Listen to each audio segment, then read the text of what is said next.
Bom dia a todos, a paz do Senhor Jesus Cristo. Estamos em mais um vídeo de estudo da verdade, da vida e da origem de toda a criação feita por Deus e todos os ensinamentos vindos da boca do próprio Deus que é revelado nas Escrituras Sagradas, que juntos com a verdadeira ciência, com a arqueologia e com a história antiga da humanidade, tudo isso junto forma uma coluna ou um conjunto da firmeza, da verdade, da fé e do amor vindos de nosso Senhor e Salvador Jesus Cristo.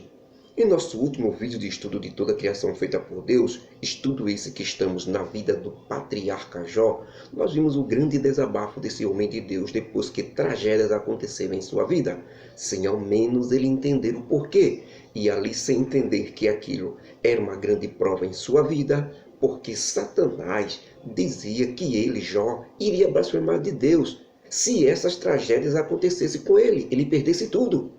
Já o nosso Deus dizia que ele não cederia para Satanás e não culparia a Deus nem blasfemaria de Deus se algumas coisas ruins acontecessem na vida dele. E foi o que aconteceu. Satanás teve autorização para fazer esse teste.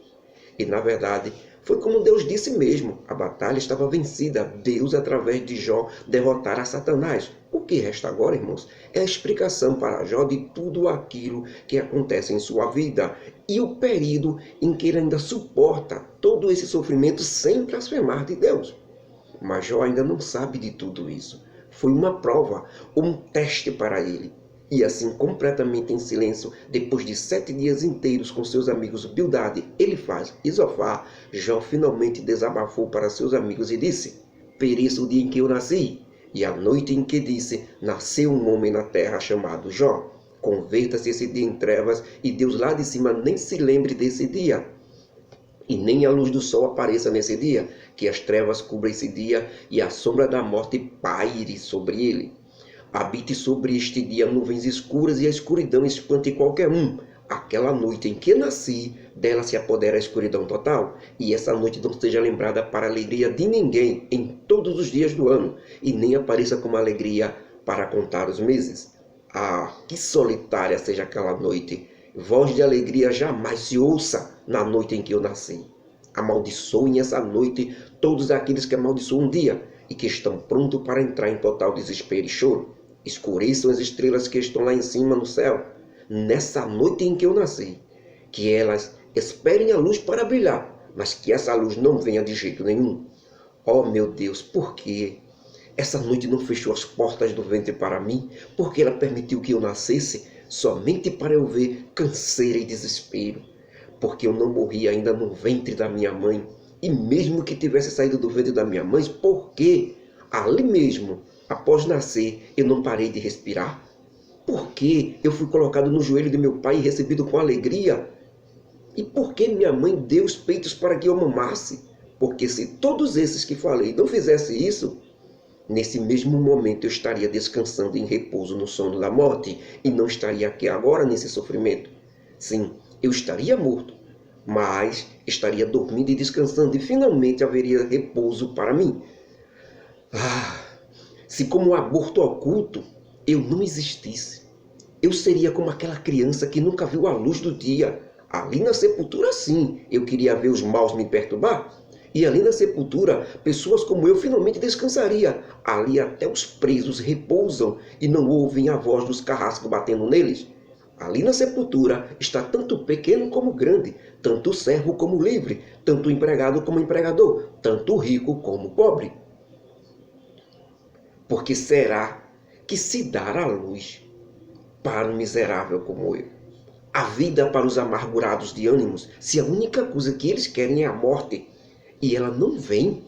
Sim, é esse mesmo que quando acordam, a morte, e quando encontram a morte, saltam de alegria, exultam achando a sepultura, porque finalmente vão encontrar descanso dessa vida cansada. Para que dar a vida ao homem cujo caminho ele não conhece, nem sabe onde vai parar? Para quê? Dar a vida ao homem cujo caminho ele não sabe o que está acontecendo ou vai acontecer. Porque Deus encobriu. E sabem por que, meus amigos, Elifaz, Bildade e Zofar? É porque toda vez que eu vou comer um mísero pedaço de pão, Primeiro eu suspiro de dor e os meus gemidos se derramam como água.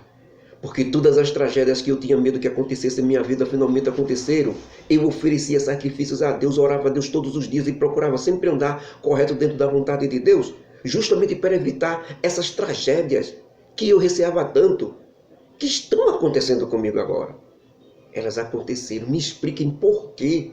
Pois eu nunca baixei a guarda, nunca estive tranquilo e vivendo em delícias, curtindo a vida, não. Eu sempre trabalhei e lutei para fazer o certo com os homens e com Deus, mesmo com poder, mesmo com riqueza. Nunca fiquei sossegado e parado, sem ter o que fazer, curtindo a vida e as minhas riquezas. Pelo contrário, fiquei de olhos abertos continuamente para que eu não errasse e viesse o mal sobre mim. Mas mesmo com todo esse cuidado que eu tive, mesmo com toda essa minha vigilância e consagração a Deus, mesmo assim veio sobre mim toda essa perturbação, terror e desgraça que vocês estão vendo agora.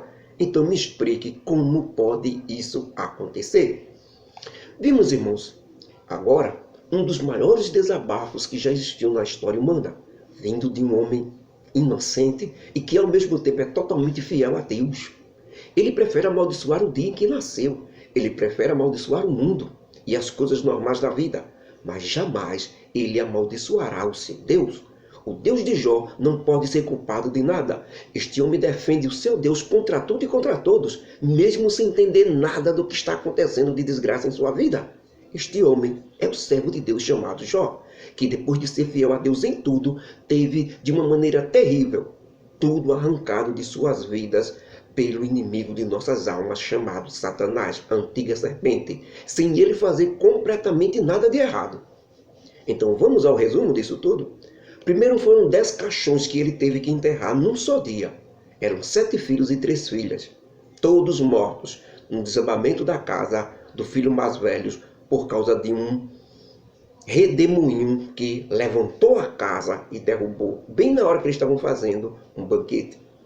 Depois também teve perdas financeiras, todos os seus bens, rebanhos de animais, aos milhares. Uns foram roubados, os outros foram destruídos por catástrofes naturais. E com isso, teve o abandono dos seus empregados que ele tinha.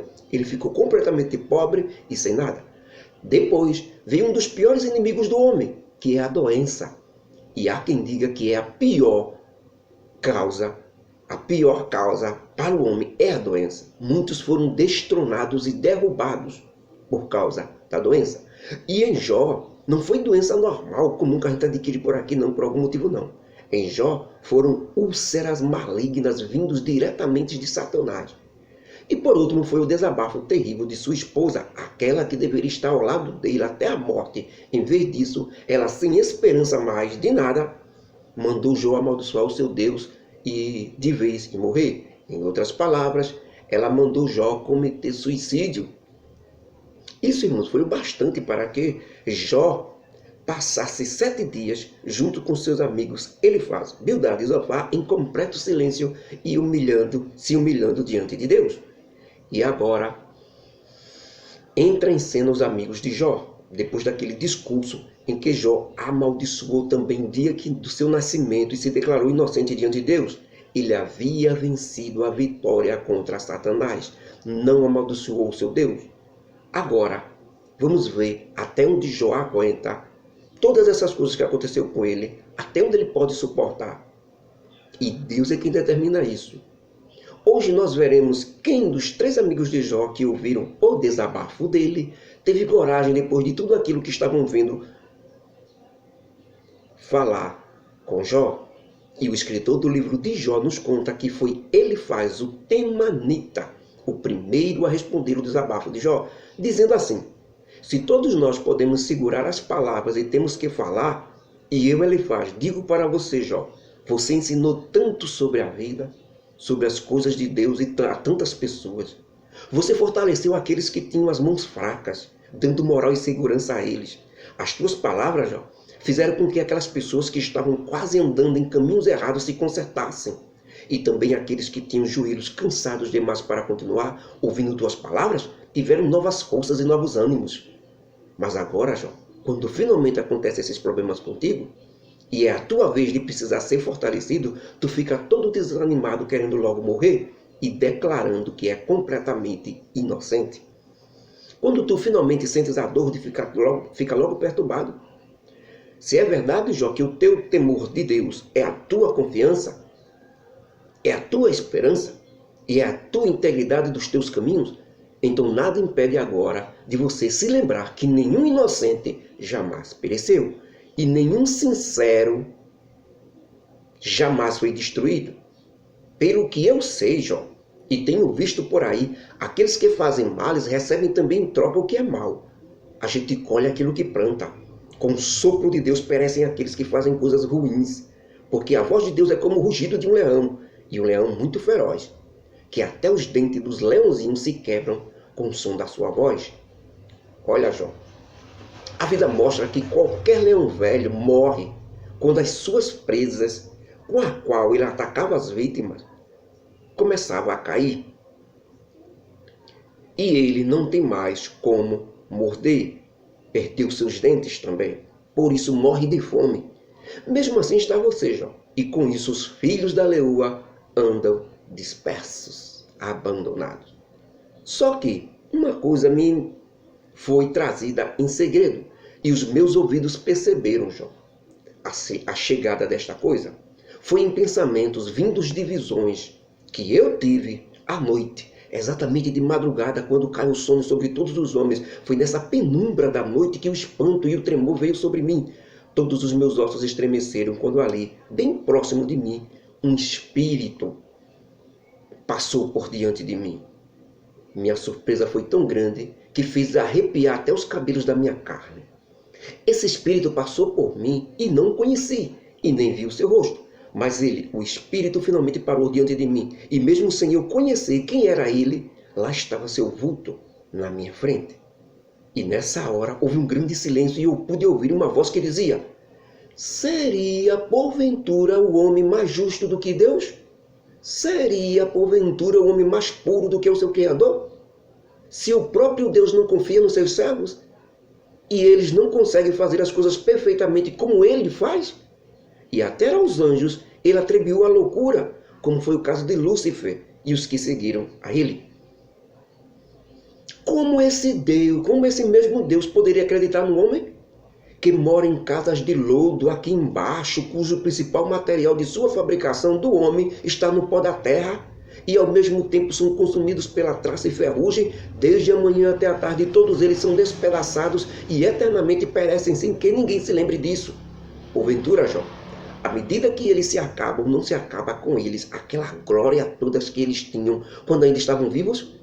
E todos eles morrem, mas sem sabedoria, porque somente Deus é quem detém todo saber e poder. E assim termina, irmãos, a resposta de Elifaz para Jó, diante da declaração de Jó de que era inocente de tudo aquilo que estava acontecendo na sua vida.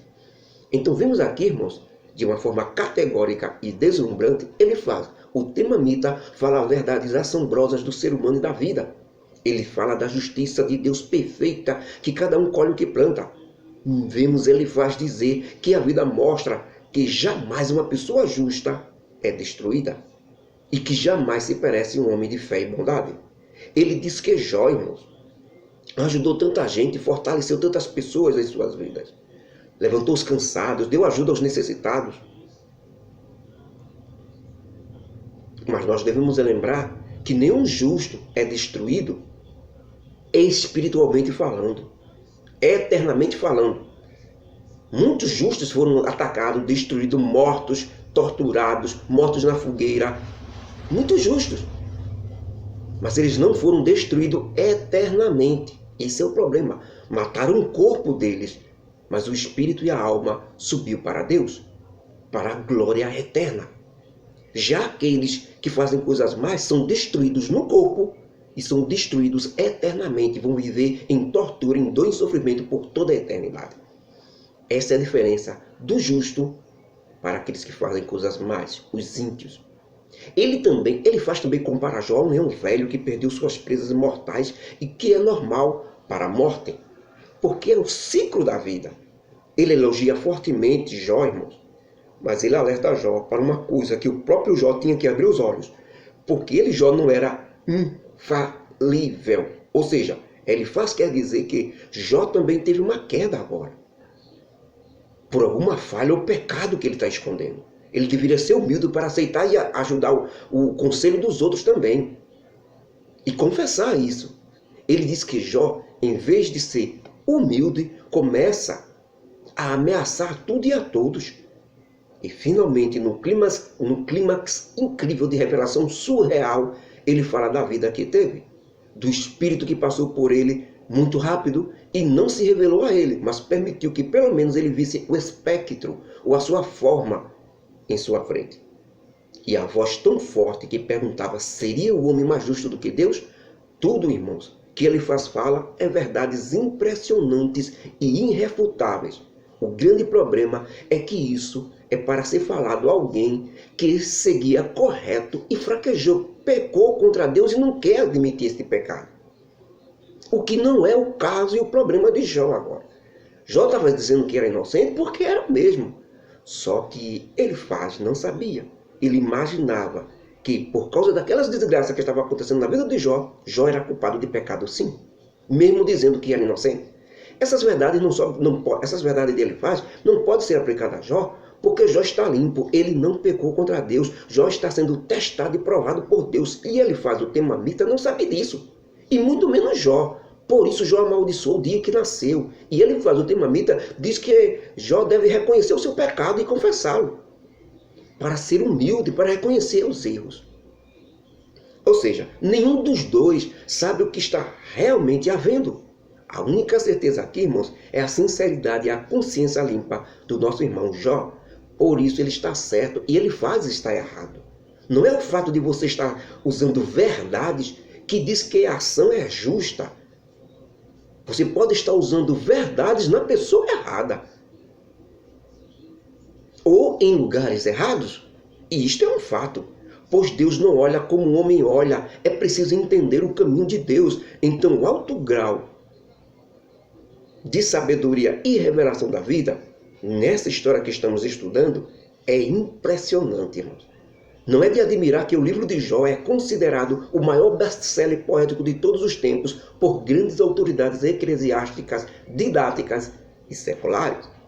Livro de Jó, capítulo 4, versículo 1 até o 21. Que a graça do nosso Deus, o amor de Jesus Cristo e as consolações do Espírito Santo estejam conosco hoje e para sempre. Amém.